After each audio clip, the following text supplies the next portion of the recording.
مٹ جاتا جو نظام عدل، نظام سیاست، نظام معیشت سیدنا عمر بن خطاب رضی اللہ تعالیٰ عنہ نے وضع کیا۔ قبول اسلام سیدنا عمر بن خطاب رضی اللہ تعالیٰ عنہ کا بڑا عظیم ہے۔ یہ گزشتہ سال میں نے تفصیل کے ساتھ اس کا تذکرہ کر دیا تھا۔ اور قبول اسلام کے بعد جو اسلام کو درجہ ملا، جو فضیلت ملی، وہ وراء الورا ہے۔ حضور سرور کائنات صلی اللہ تعالیٰ علیہ وآلہ وسلم نے اللہ کی بارگاہ میں دعا مانگی، یا الہ العالمین، عمر بن خطاب یا عمر بن ہشام، ان دونوں میں سے جو تجھے پسند ہے اس کے ذریعے اسلام کی مدد فرما، اسلام کو قوت عطا فرما، اسلام کو غلبہ عطا فرما۔ تو اللہ وحدہ لا شریک نے اس دعائے محمدی صلی اللہ تعالیٰ علیہ وآلہ وسلم کو عمر بن خطاب کے حق میں قبول فرمایا اور وہ دارہ اسلام میں داخل ہوئے۔ حضرت عبداللہ بن عباس رضی اللہ تعالیٰ عنہ روایت فرماتے ہیں، قال لما اسلم عمر بن الخطاب رضی اللہ تعالی عنہ نزل جبریل فقال یا محمد صلی اللہ تعالی علیہ وآلہ وسلم لقد استبشر اہل السماء بالاسلام یا عمر بن الخطاب۔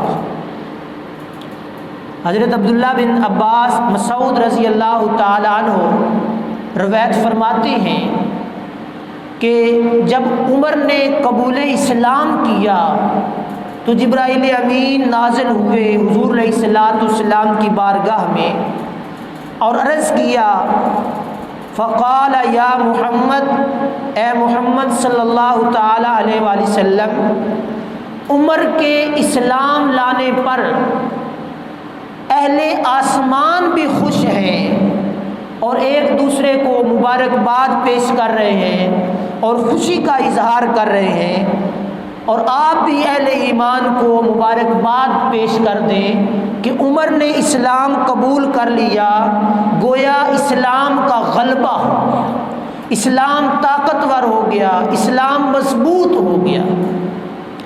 اور پھر دوسری چیز، ابن عباس رضی اللہ تعالی عنہ قال لما اسلم عمر فقال المشركون اليوم فقد استنصف القوم۔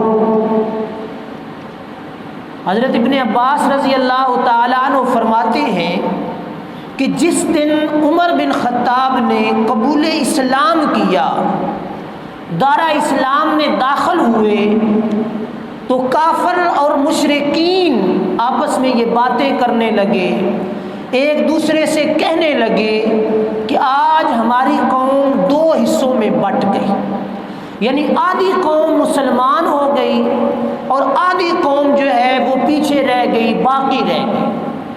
اور حضرت عمر بن خطاب رضی اللہ تعالی عنہ اسلام لانے سے پہلے بھی بڑے جری، بڑے طاقتور، بڑی کھلی طبیعت کے مالک تھے۔ ڈر، خدشہ، خوف آپ کی زندگی کے اندر، آپ کی طبیعت میں نہیں تھا۔ اور پھر جب قبول اسلام کر لیا تو پھر حضرت عمر بن خطاب رضی اللہ تعالیٰ عنہ کو اور زیادہ قوت اور طاقت مل گئی۔ حضرت عبداللہ بن عمر رضی اللہ تعالیٰ عنہ بیان فرماتے ہیں کہ جب عمر بن خطاب رضی اللہ تعالیٰ عنہ نے اسلام قبول کیا اور دارہ اسلام میں داخل ہوئے تو حضور نبی رحمت صلی اللہ تعالیٰ علیہ وآلہ وسلم نے حضرت عمر بن خطاب رضی اللہ تعالیٰ عنہ کے سینے پر 3 مرتبہ اپنا ہاتھ پھیرا اور ساتھ دعا مانگی، اے اللہ، عمر نے اسلام قبول کر لیا، اب اس کے دل کے اندر جو سابقہ رنجشیں ہیں اسلام کے خلاف، سابقہ عداوتیں ہیں اسلام کے خلاف، دین کے خلاف، صحابہ کے خلاف، ان سب کو اپنے فضل سے مٹا دے اور اس عمر بن خطاب رضی اللہ تعالیٰ عنہ کے دل میں وحدانیت اللہ یعنی اپنی وحدانیت کا بیج بو دے اور اسلام کی سچی محبت عطا فرما دے اور اسلام کے لیے ہر لحظہ ہر لمحہ کوشش کرتے رہنے کی توفیق عطا فرما دے۔ صحابہ فرماتے ہیں کہ حضور نے 3 مرتبہ آپ کے سینہ اقدس پر ہاتھ پھیرا اور یہ دعا مانگی، اور پھر حضرت عبداللہ بن مسعود رضی اللہ تعالیٰ عنہ روایت فرماتی ہیں قال اذا کان اسلام عمر بن الخطاب رضی اللہ تعالیٰ عنہ لفتحنا وامارتہ للرحمہ، فرماتی ہیں کہ حضرت عمر بن خطاب رضی اللہ تعالیٰ عنہ کا قبول اسلام ہمارے لیے ایک فتح تھی، یعنی اسلام عمر بن خطاب نے قبول کیا تو گویا اسلام کا غلبہ ہو گیا، اسلام کو اللہ وحدہ لا شریک نے دگنی طاقت عطا فرما دی، اسلام کو اللہ وحدہ لا شریک نے غالب کر دیا۔ اور پھر فرماتے ہیں لِعِمَارَتَہُ، آپ کی خلافت، آپ کا نظام حکومت اللہ وحدہ لا شریک کی طرف سے بہت بڑی رحمت تھی، اور آپ کا قبول اسلام فرماتی ہے وَاللَّهُ مَسْتَطَعْنَا أَن نُصَلِّي بِالْبَيْتِ حَتَّى أَسْلَمَ عمر بن الخطاب، فرماتی ہیں کہ ہمارے اندر یہ طاقت نہ تھی کہ ہم خانہ کعبہ کے پاس کھڑے ہو کر نماز پڑھ سکتے، ہم دین اسلام کو علل اعلان بیان کر سکتے، ہمارے وجودوں کے اندر یہ طاقت نہ تھی۔ پس فرماتی ہے حتی اسلم عمر فلما اسلم فاقبلہ، فرماتی ہے کہ عمر بن خطاب رضی اللہ تعالیٰ عنہ نے اسلام قبول کیا اور کفر کا تنہا مقابلہ کیا، کفر کا تنہا مقابلہ کیا۔ ہر صحابی کو کفر نے بڑا تنگ کیا، بڑا ستایا، پر حضرت ابن عباس رضی اللہ تعالیٰ عنہ فرماتے ہیں عمر جب دار اسلام میں داخل ہوئے تو کسی کے اندر یہ جرت نہ تھی، کسی کے اندر یہ طاقت نہ تھی کہ عمر کا مقابلہ کرتے۔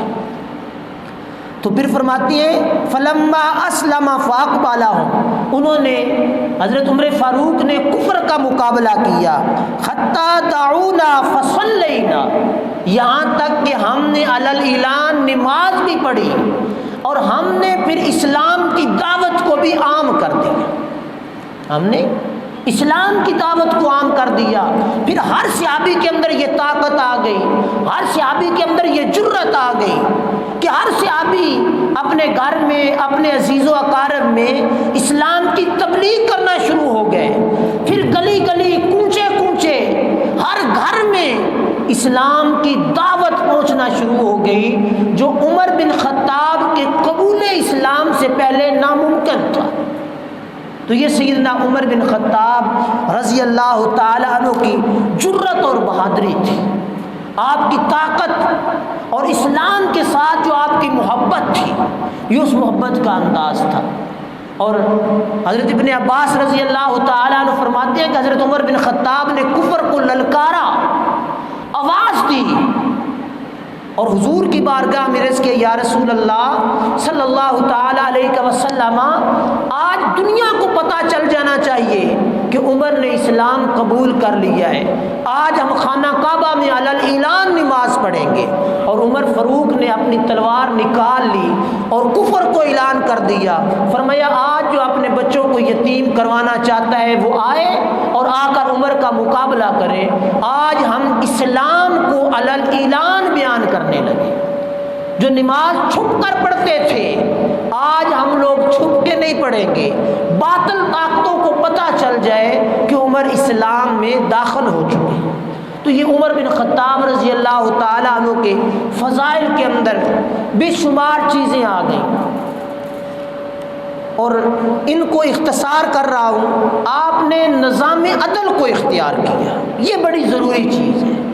آپ نے اپنے دور خلافت کے اندر 22 لاکھ مربع میل پر حکومت کی، اور اسلام کا جھنڈا جو ہے وہ اس کو لہرا دیا، اور پھر آپ رضی اللہ تعالیٰ عنہ کی عدل اور انصاف کا عالم یہ تھا کہ ہر کوئی انصاف کے کٹارے میں کھڑا ہو جاتا، کسی کو یہ جرت نہ ہوتی کہ عمر کے ہوتے ہوئے کسی کے ساتھ فراڈ کر جائے، کسی کے ساتھ 2 نمبری کر جائے، کسی کو جو ہے وہ پریشان کر جائے۔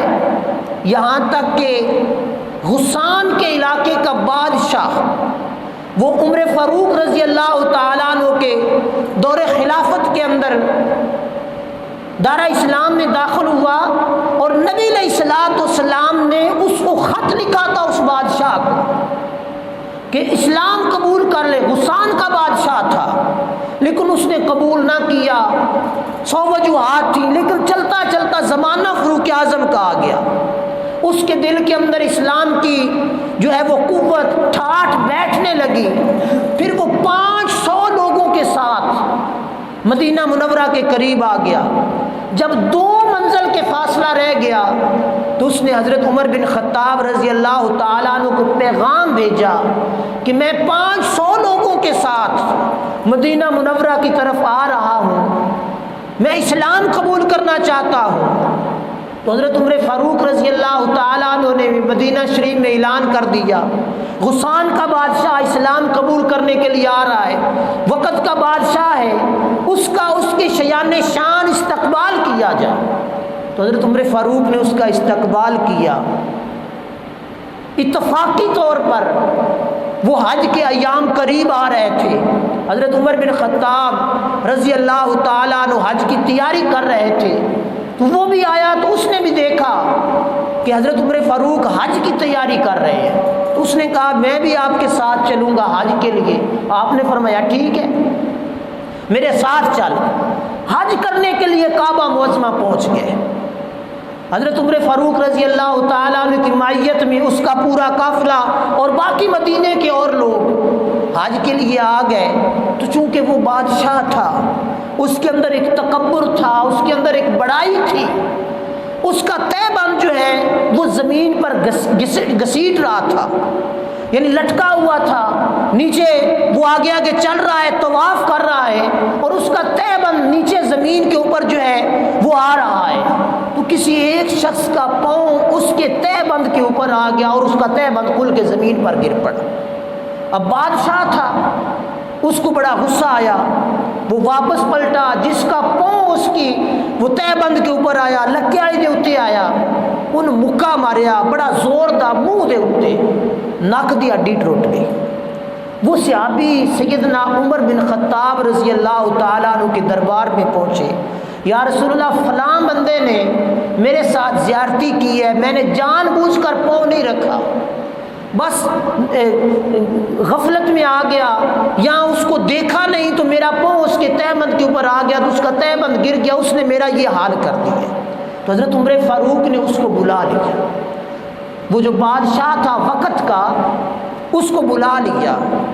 تو آپ نے فرمایا اس بندے کو راضی کر لے، یہ جس کو تو نے مارا ہے اس سے معافی مانگ لے اور اس کو راضی کر لے، تو پھر معاملہ ٹھیک ہے، اور اگر راضی نہیں کرے گا تو پھر قصاص کے لیے تیار ہو جائے۔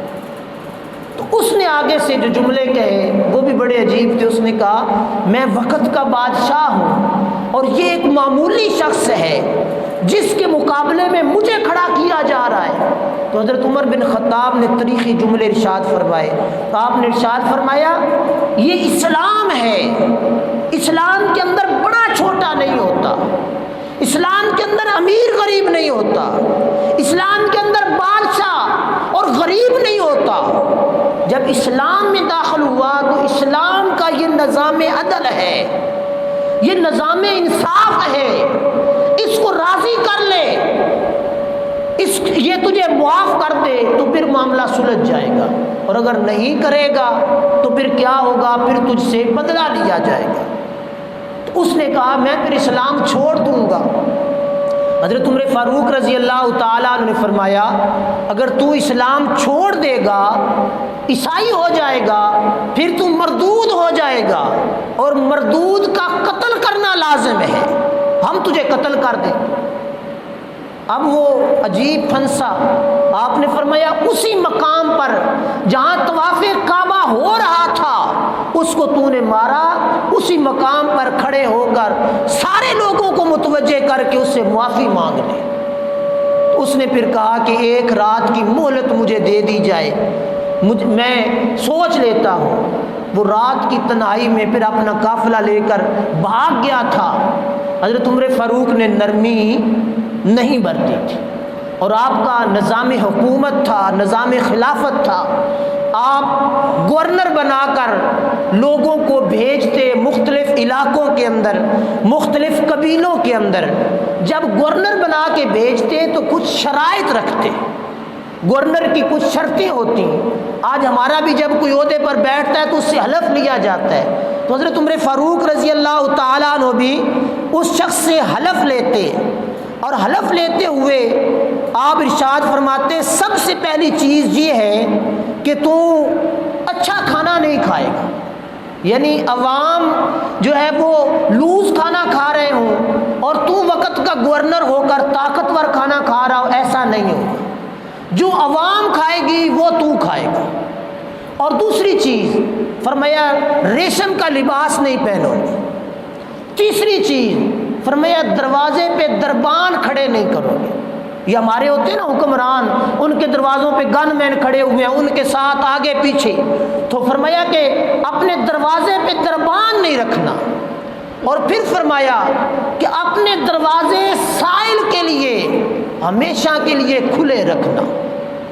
جو بھی سائل رات کے اندھیرے میں آئے یا دن کے اجالے میں آئے، تجھ سے ملنے کے لیے اس کو پریشانی نہ ہو، کسی کی سفارش نہ ڈالنی پڑے، اس بندے کو انتظار نہ کرنا پڑے، وہ بھاگتا ہوا آئے اور آ کر تجھ سے ملاقات کر لے، اپنا مدعا بیان کر لے، اور تو اس کی جس حال میں ہو سکے مدد کر۔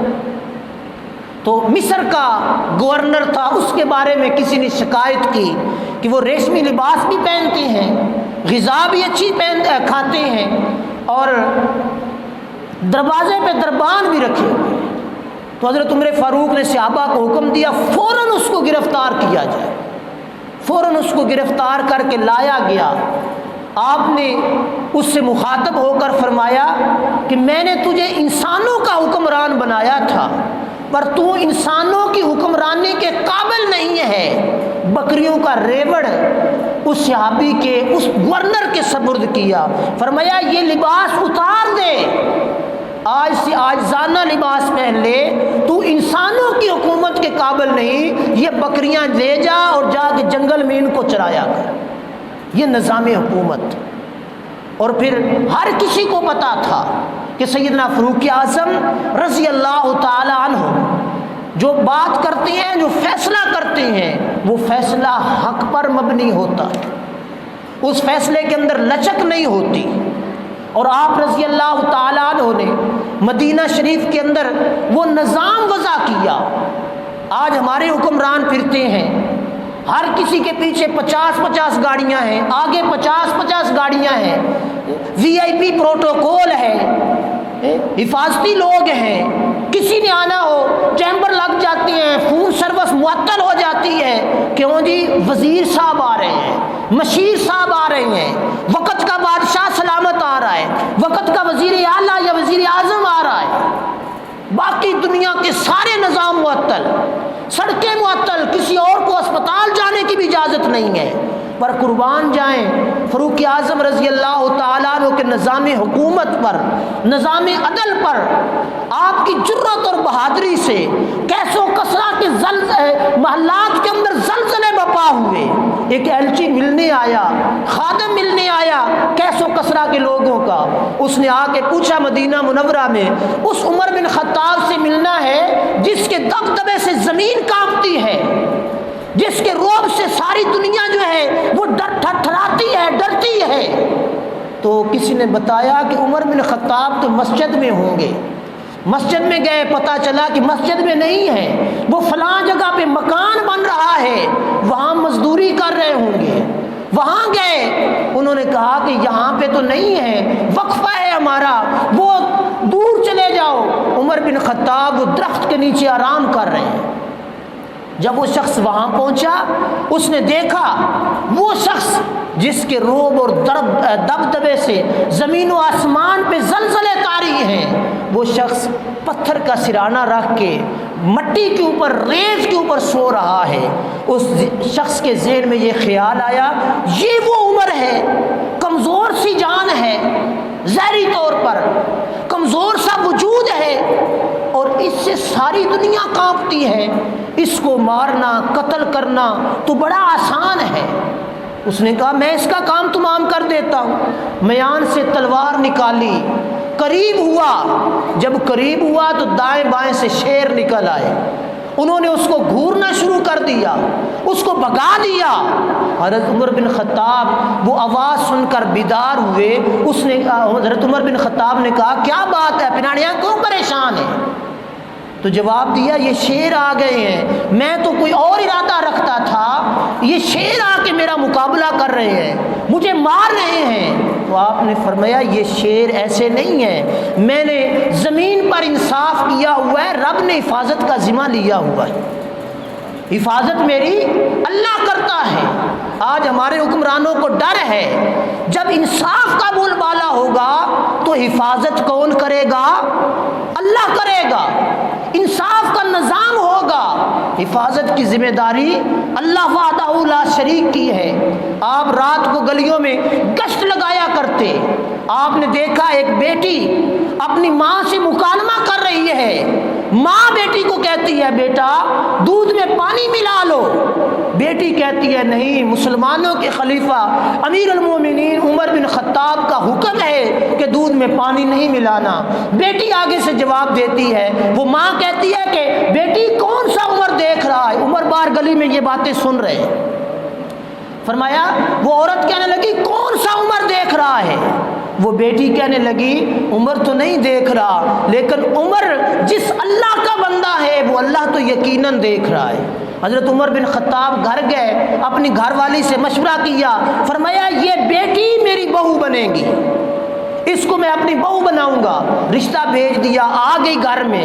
آپ نے ارشاد فرمایا بیٹی میرے لیے تیرا ایک کام ہے، جب میں صبح گھر سے نکلنے لگوں تو یہ بات کہنا عمر تو نہیں دیکھ رہا، عمر کا رب تو دیکھ رہا ہے، میرا دل انصاف کرتے ہوئے گزر جائے گا، میرے دل کے اندر اللہ کا ڈر رہے گا، اور میرا دن جو ہے وہ رب کی ریاضت اور رب کی ذکر میں گزرے گا، میں عدل و انصاف کے سارے پیمانے پورے کروں گا۔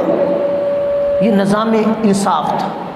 راشت کو گشت لگا رہے ہیں اور دیکھا ایک عورت اپنے بچوں کو سلا رہی ہے، ان کو دلاسا دے رہی ہے، کہہ رہی ہے کہ سو جاؤ، ہنڈیا تیار ہوتی ہے تو میں کھانا دے دیتی ہوں۔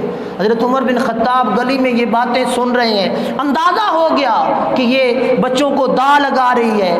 آپ نے دروازے پہ دستک دی، وہ عورت تھی، اس نے آگے سے بڑے عجیب قسم کے جملے کہے، فرمایا کہ تو نے عمر کو بتایا کیوں نہیں؟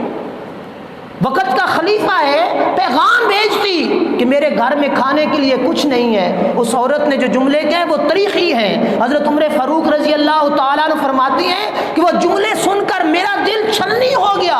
اس عورت نے کہا امیر المومنین بننے کا شوق تھا، خلیفہ بننے کا شوق تھا، لوگوں کے حالات معلوم نہیں کر سکتا، اگر نہیں معلوم کر سکتا تو اتر جائے، کسی اور کو خلافت دے دے۔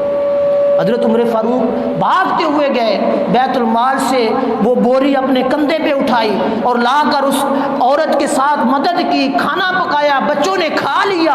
دست بستہ عرض کرنے لگے اے مائی اس عمر کو پتہ نہیں تھا، تو معاف کر دے، اس عمر کو معاف کر دے، جو مسلمانوں کا خلیفہ ہے، میں پہنچا دوں گا بات۔ تو اس عورت نے پھر وہی جملے کہے۔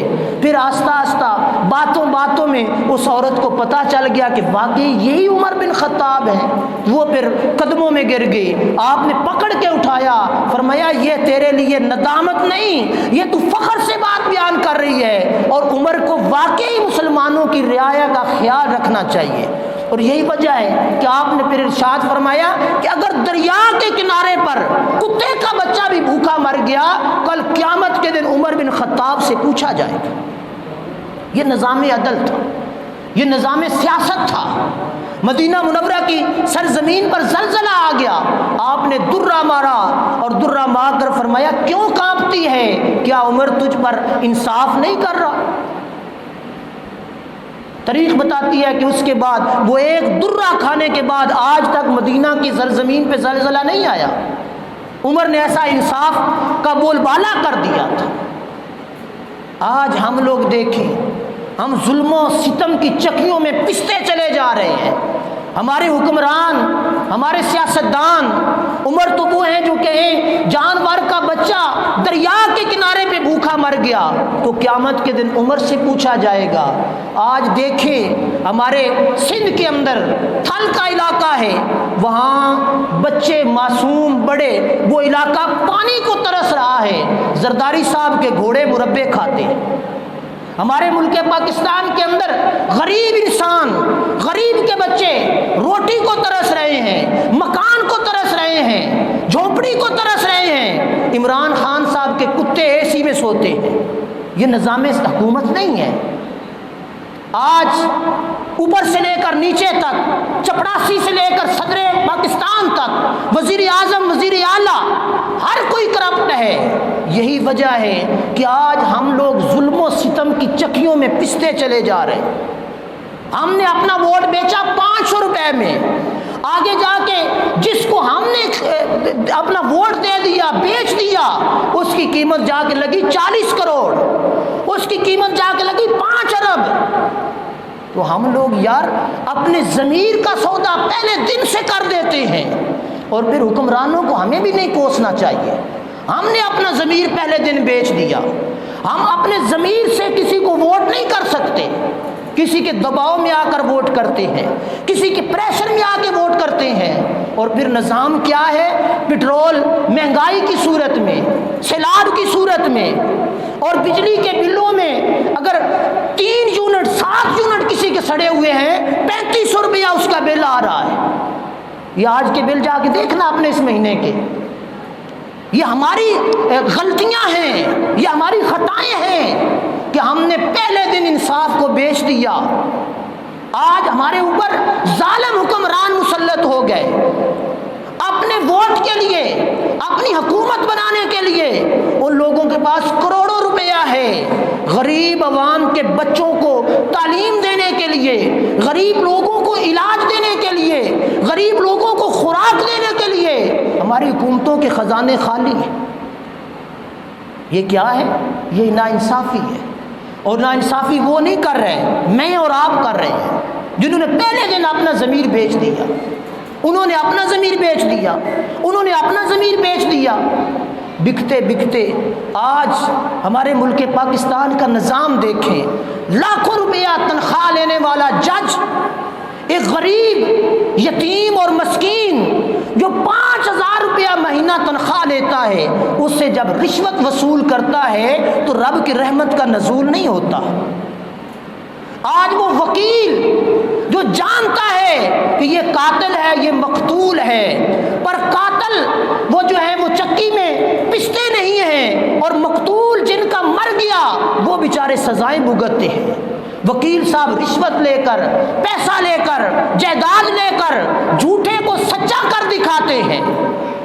کیا ایسا نظام نہیں ہمارے ملک میں چل رہا؟ ہمارے ڈاکٹر، ہمارے اوپر چودھری، ہمارا جتنا بھی نظام ہے، آج ہم لوگ سارے کے سارے اس ظلم کی چکی میں پستے چلے جا رہے ہیں۔ انصاف کو ختم کر دیا، ہر طرف جو ہے وہ بے روزگاری، قتل و غارت گری۔ سیدنا فاروق اعظم رضی اللہ تعالیٰ عنہ مدینہ منورہ کی گلی میں جا رہے ہیں، آپ نے دکانداروں کو اکٹھا کر لیا، بلا لیا، آپ نے فرمایا ہاں بھئی آ جاؤ، آ کے تجارت کے اصول بیان کرو، بے فاسد کیا ہے، بے فاصل کیا ہے، حرام حلال کیا ہے، آ جاؤ سارے۔ جنہوں نے جواب دے دیا ان کو چھوڑ دیا، جنہوں نے جواب نہیں دیا گلی میں لمحہ پا لیا، کوڑے مارے، اور کوڑے مار کر فرمایا دکانیں تمہاری سیل، آج کے بعد تم دکان نہیں کھول سکتے جب تک جا کے تجارت کے اصول کو یاد نہیں کر لو گے، چلو تمہیں جا کے میں درس میں داخل کرواتا ہوں۔ ان سب کو لے جا کے انہوں نے صفہ کے چبوترے پہ بٹھا دیا، فرمایا پہلے اصول تجارت پڑھو، اور تمہارا یہ دکان تم بنا کے بیٹھ گئے ہو، یہ دکان نہیں، یہ سر چشمہ ہے جس سے پورا محلہ سیراب ہوتا ہے۔ یعنی ہر بندہ وہاں سے گھی لیتا ہے، ہر بندہ وہاں سے چینی لیتا ہے، ہر بندہ وہاں سے پتی لیتا ہے۔ تو آپ نے فرمایا اگر تجھے حلال حرام کا پتہ نہیں ہے، تو حرام بیچے گا تو لوگوں کے اندر حرام چلا جائے گا، اور جب حرام جائے گا محلے کے اندر نحوستیں پھیلیں گی، اور جب نحوستیں پھیلیں گی بے برکتی ہو جائے گی، بے برکتی ہو جائے گی، رب کی بارش نہیں آئے گی، رب کی بارش نہیں آئے گی، زمین خزانہ نہیں نکالے گی۔ یہ حضرت عمر فاروق نے اعلان کر۔ تو آج ہم لوگ دیکھیں جتنے بھی تاجر برادری ہے اوپر سے لے کر نیچے تک، کسی کی گاؤں میں دکان ہے، شہر میں دکان ہے، چھوٹا تاجر ہے یا بڑا تاجر ہے، کیا ان کو پتہ ہے حلال کیا ہے، حرام کیا ہے، بے فاسد کا پتہ ہے، بے فاصل کا پتہ ہے؟ کسی کو کسی شے کا پتہ نہیں، اپنی من مانی کی جا رہی ہے، من مانے سودے بیچے جا رہے ہیں، من مانی خرید و فروخت کی جا رہی ہے، من مانا نظام وضع ہے۔ ایک گاؤں کے اندر 5 دکانیں ہیں تو پانچوں کے ریٹ مختلف ہیں، 500 گرام کے پیسے لے کر 450 گرام ہم لوگوں کو ملتا ہے، 1000 گرام گھی کے پیسے لے کر 900 گرام ملتا ہے۔ کیا اس ملک کے اندر رب کی رحمت کا نزول ہوگا؟ وہ عمر فاروق رضی اللہ تعالیٰ عنہ تھے جنہوں نے اسلام کا نظام وضع کیا، جنہوں نے انصاف کا بول بالا کیا۔ زمین پہ زلزلہ نہیں آتا، مقررہ وقت پر بارش آتی ہے، کوئی کسی کے ساتھ ظلم نہیں کر سکتا، کوئی کسی کے ساتھ زیادتی نہیں کر سکتا، غریب ہو یا امیر ہو، وقت کا بادشاہ ہو یا وزیر ہو، کوئی بھی ہو، جب غلطی کرے گا تو کٹہرے میں آئے گا، غلطی کرے گا تو سزا پائے گا۔ آج غریب لوگوں پر ظلم کیے جا رہے ہیں اور امیر لوگ دن دناتے پھر رہے ہیں۔ تو یہ کیا ہے؟ یہ میں پھر کہہ رہا ہوں، یہ ہمارا اپنا نظام ہے۔ ہم نے اپنے ضمیر کو پہلے دن سے فروخت کر دیا، بیچ دیا۔ جب بیچ دیا تو ہمارا اسلام پیچھے چلا گیا۔ آج زیادہ تر لوگ ہیں جو مسجد میں نہیں آتے، جو آتی ہیں وہ بھی کہتے ہیں بس نماز پڑھ لی، حلال حرام کی ضرورت نہیں ہے، حلال کیا ہے حرام کیا ہے اس کی ضرورت ہم لوگوں کو نہیں ہے۔ جب حالات خراب ہوئے تو میں تو بڑا تاجر ہوں، جا کے عمرہ کر لوں گا، اور خراب ہوئے تو میں جا کے حج کر لوں گا۔ حج بڑا ثواب ہے، یہ بات میری یاد رکھ لینا۔ یہ تاجر برادری یا ہم لوگ جتنے بھی ہیں، حج کرنا بہت بڑا ثواب ہے، عمرہ کرنا بہت بڑا ثواب ہے، لیکن ثواب تب ہے جب عمرہ قبول ہو، ثواب تب ہے جب حج قبول ہو۔ اگر حج ظلم کر کے کیا ہوگا تو وہ حج نہیں رہے گا، وہ عمرہ لوگوں کا حق مار کر کیا ہوگا، وہ عمرہ نہیں رہے گا۔ تو اس لیے اپنے من کو پاک کریں، اپنے دل کو پاک کریں، اسلام کی سچی محبت اپنے دل کے اندر اتاریں، پھر انشاءاللہ العزیز اللہ کے فضل سے ہماری دنیا بھی بہتر ہے، ہماری آخرت بھی بہتر ہے۔ رب کی رحمت تو آج بھی آوازیں مارتی ہے، اے میرے بندو آؤ، مجھ سے رزق مانگو میں رزق دوں، مجھ سے بارش مانگو میں بارش دوں، مجھ سے اور جو چیز چاہیے مانگو میں عطا کرنے والا ہوں۔ پر کیا ہے؟ ہمارے اندر ظلم ہے، ہمارے اندر زیارتی ہے، ہمارے اندر حق تلفی ہے، ہمارے اندر بے ایمانی ہے، ہمارے اندر دو نمبری ہے، ہم لوگوں کا حق تلف کرتے ہیں۔ جب حق تلف کر کے مسجد جاتے ہیں، حق تلف کر کے جو ہے وہ جمعے کے لیے جاتے ہیں، حق تلف کر کے حج کے لیے جاتے ہیں، وہ حج پھر اللہ کی بارگاہ میں قبول نہیں ہوتا۔ تو اللہ تبارک و تعالیٰ میں صحیح معنوں میں اچھی زندگی بسر کرنے کی توفیق عطا فرمائے۔ اب گزشتہ جمعۃ المبارک پر میں نے فرائض کا ذکر کیا تھا، یہ چیزیں بڑی ضروری ہیں، ان کو یاد کرنا، ہر بندہ اس کو کوشش کرے کہ میں اس کو یاد کروں۔ غسل کے فرائض میں نے گزشتہ جمعۃ المبارک پر بیان کر دیے تھے۔ غسل کے کتنے فرض ہیں؟ 3۔ غسل کے 3 فرض ہیں، منہ میں پانی ڈالنا، ناک میں پانی ڈالنا اور پورے جسم پر پانی بہانا۔ اگر اس میں سے کوئی حصہ بھی خشک رہ جائے گا تو ہمارا غسل مکمل نہیں ہوگا۔ کوئی چیز انسان کے جسم پر لگی ہوئی ہے، وہ لگی رہی، غسل کر لیا، پھر بھی غسل نہیں ہوگا۔ اب اس کے لیے کچھ ضروری مسائل ہیں، وہ بھی خواتین بھی بالخصوص توجہ فرمائیں۔ مرد کے بال اگر باندھے ہوئے ہوں تو کیا غسل ہو جائے گا؟ آج ایک بڑی خرابی ہے ہمارے اندر، ہمارے مرد حضرات جو ہیں نوجوان، وہ عورتوں جیسے بال رکھ لیتے ہیں۔ کیا کرتے ہیں؟